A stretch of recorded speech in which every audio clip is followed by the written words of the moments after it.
Red టీవీలో మీ వ్యాపార ప్రకటనల కోసం ఈ నంబర్ ని సంప్రదించండి 6281747728. Hi viewers, welcome to our channel. ప్రస్తుతం మనతో పాటు senior journalist Damu Bala sir అన్నారు, వారితో మాట్లాడు.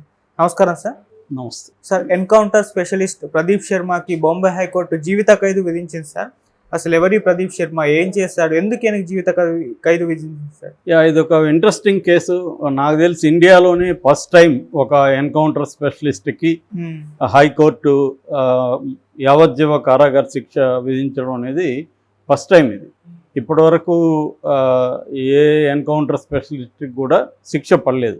మధ్యలో సస్పెన్షన్స్ ఇలా జరిగాయి తప్ప మామూలుగా పోలీసులు ఎంత పెద్ద క్రైమ్ చేసినా, ఎన్ని హత్యలు చేసినా పోలీసులు వాళ్ళని ఎక్కువ శిక్ష అంటే సస్పెండ్ అవుతారు అంతే, అంతకంటే పెద్దగా జరగదు. ఎప్పుడూ రేర్ కేసుల్లో, అంటే గవర్నమెంట్స్ ఏమన్నా కక్ష సాధిద్దాం అనుకున్నప్పుడు వేరే పార్టీలని, అప్పుడు పోలీసు వాళ్ళని కూడా అరెస్ట్ చేస్తారు. ఇప్పుడు ప్రణీత్ రావుని అరెస్ట్ చేశారు డిఎస్పీ.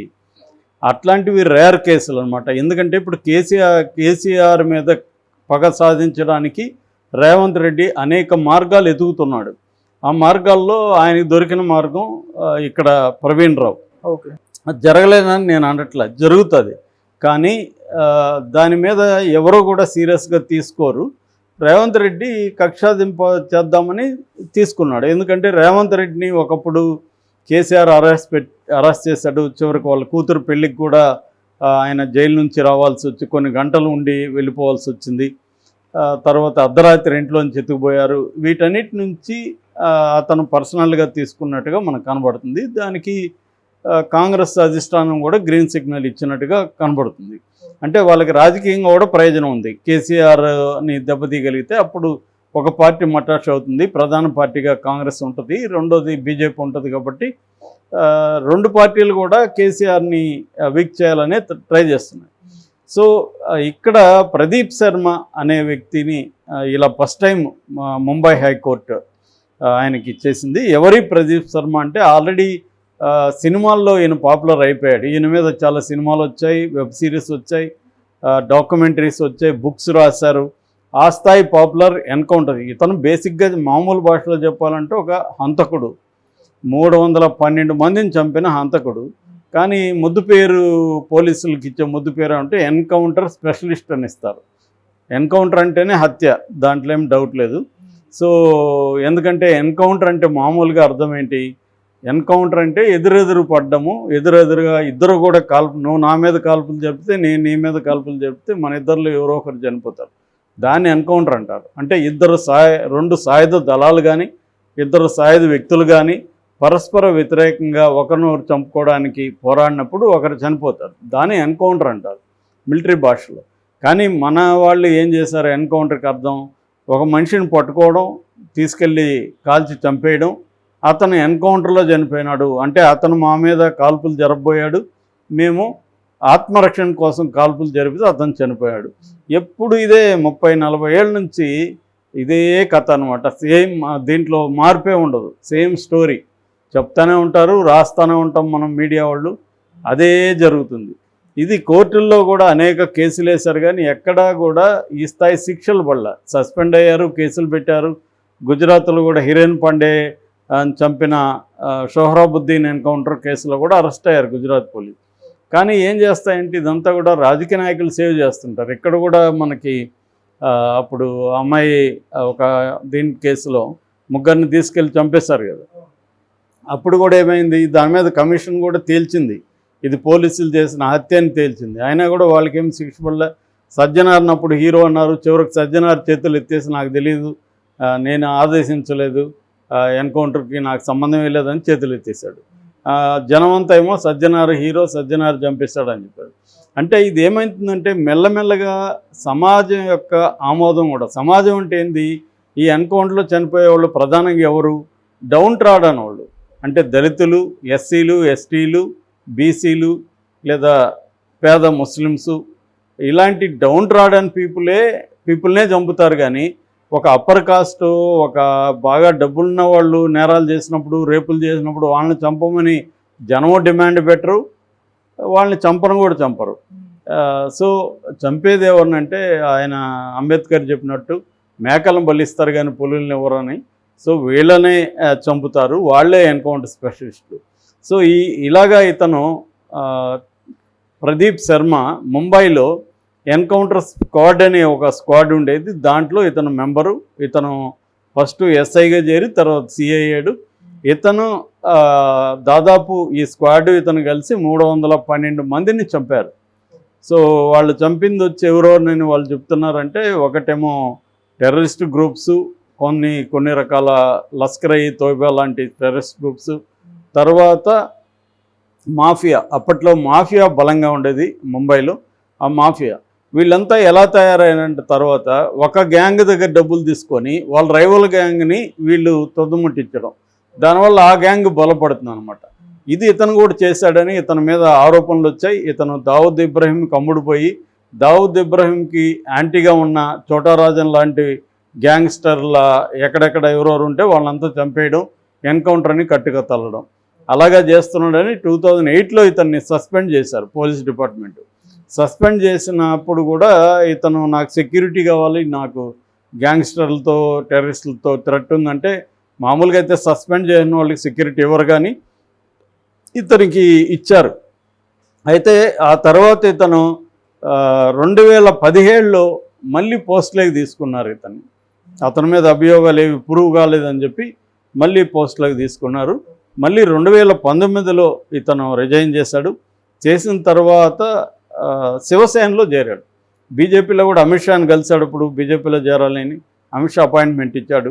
ఎందుకంటే ఇతనికి దేశవ్యాప్తంగా ఫేమ్ వచ్చేసింది ఎన్కౌంటర్ స్పెషలిస్ట్ అని. దాని తర్వాత శివసేనలో చేరాడు. ఎమ్మెల్యేగా నలసోపరా అనే ఒక ఏరియాలో కంటెస్ట్ చేశాడు, ఓడిపోయాడు. సో ఈ కేసుకు సంబంధించి ఏంటంటే, ఇది 2006లో లఖన్ భయ్య, ఇతను 312 మందిని చంపాడు. ఎవరో లఖన్ భయ్య అనే కేసులో ఇరుక్కున్నాడు అంతే. మిగతా కేసులు ఏమి ఇతన్ని ఎవడు పట్టించుకోలేదు. ఈ లఖన్ భయ్య వాళ్ళ బ్రదరు అన్న అడ్వకేట్. ఆయన ఈరోజే నేను ఆయన ఇంటర్వ్యూ కూడా చూశాను. So advocate. అందువల్ల అతను ఏం చెప్తున్నాడంటే, 2006లో మా బ్రదర్ని ఎత్తుకుపోయారు కొంతమంది కానిస్టేబుల్ వచ్చి, దాని తర్వాత ఎక్కడికి పోయాడు ఏంటని తెలియదు. నేను తెల్లారలే సాయంత్రం వరకు ఎతికాను అన్ని చోట్ల, ఎక్కడ దొరకలేదు. తర్వాత తెలిసిందే అతన్ని చంపేశారని. యాక్చువల్గా అతన్ని పోలీస్ స్టేషన్కి తీసుకెళ్ళి ఈ ప్రదీప్ శర్మకి అప్పగించారు. పోలీస్ స్టేషన్లోనే అతను కాల్చి చంపేశాడు.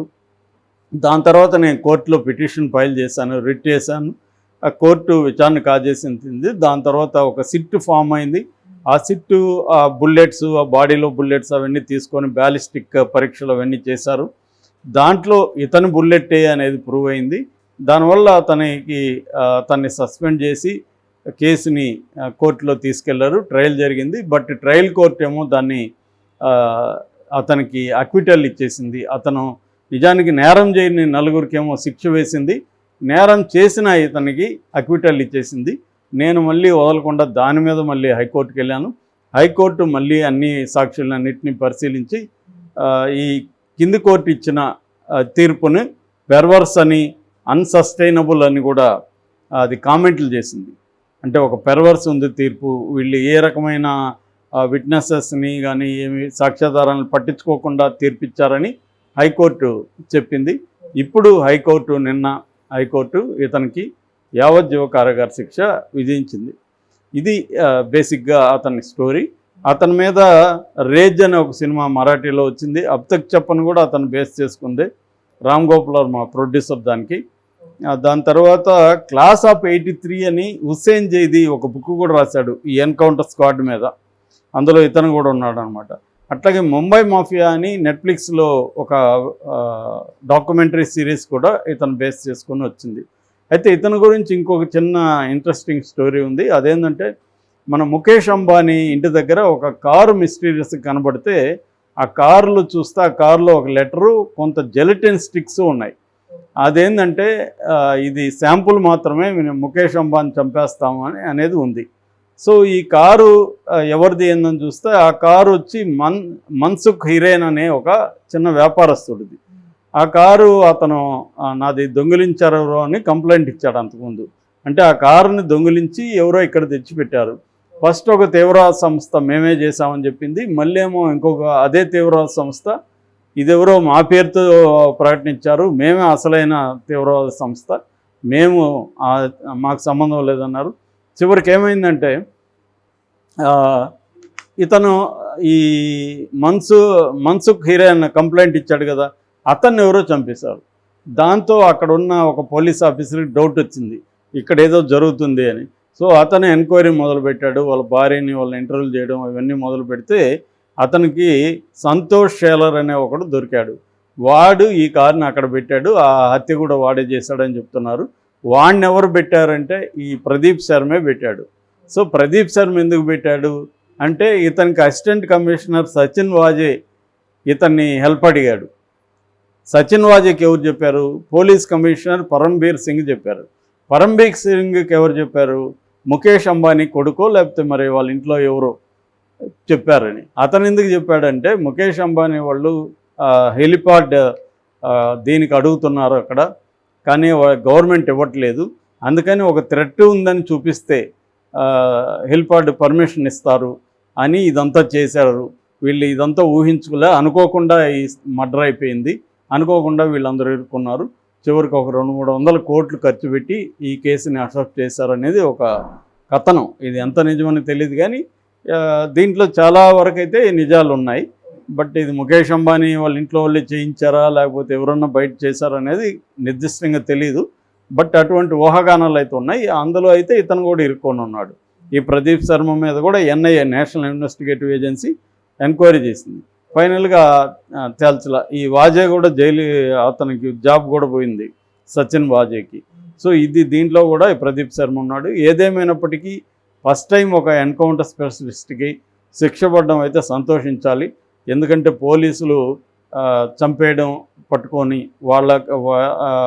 దాన్ని ఎన్కౌంటర్ చెప్పడం, దాన్ని సోకాల్డ్ సభ్య సమాజం ఇది చేయడం, ఇదంతా కూడా ఒక పార్స్గా చెప్పచ్చు, ఒక అత్యంత ఘోరమైన మార్పుగా చెప్పచ్చు. అది కూడా పేదలను చంపడమే చేయగలిగారని వీళ్ళు నిజంగా రేపిస్టులను లేకపోతే హంతకులను పెద్ద పెద్ద స్థాయి వాళ్ళని ఎవరు కూడా వీళ్ళు చేయలేరు. ఇప్పుడు యోగి ఏం చేస్తున్నాడు? తనకు ప్రత్యర్థి అయిన సమాజ్వాదీ పార్టీ గ్యాంగ్స్ని అంతా చంపేస్తున్నాడు. తన పార్టీలో బోల్డ్ మంది రౌడీలు ఉన్నారు, బోల్డ్ మంది రేపిస్టులు ఉన్నారు. వాళ్ళ జోలికి ఎవరు జోలికి వెళ్ళాలి. ఆయనకి మన సమాజం, మన తెలుగు వాళ్ళు కూడా చాలామంది యోగి అంటే చాలా గొప్పగా, వాళ్ళకి ఏంటంటే లోతుగా విషయాలు తెలియదు. అతను ఏదో గొప్ప చేసి క్లీన్ చేసేస్తున్నాడు రౌడీజం. ఎవడు రౌడీజాన్ని క్లీన్ చేయడు. వాళ్ళు ఏంటంటే వాళ్ళకి ప్రత్యర్థుల్ని క్లీన్ చేస్తారు, వీళ్ళ రౌడీల్ని రాజకీయ నాయకులుగా మార్చుకుంటూ వస్తారు అన్నమాట. ఇదే బేసిక్గా జరుగుతుంది. మొత్తానికి ఇది సంతోషించాల్సిన విషయం.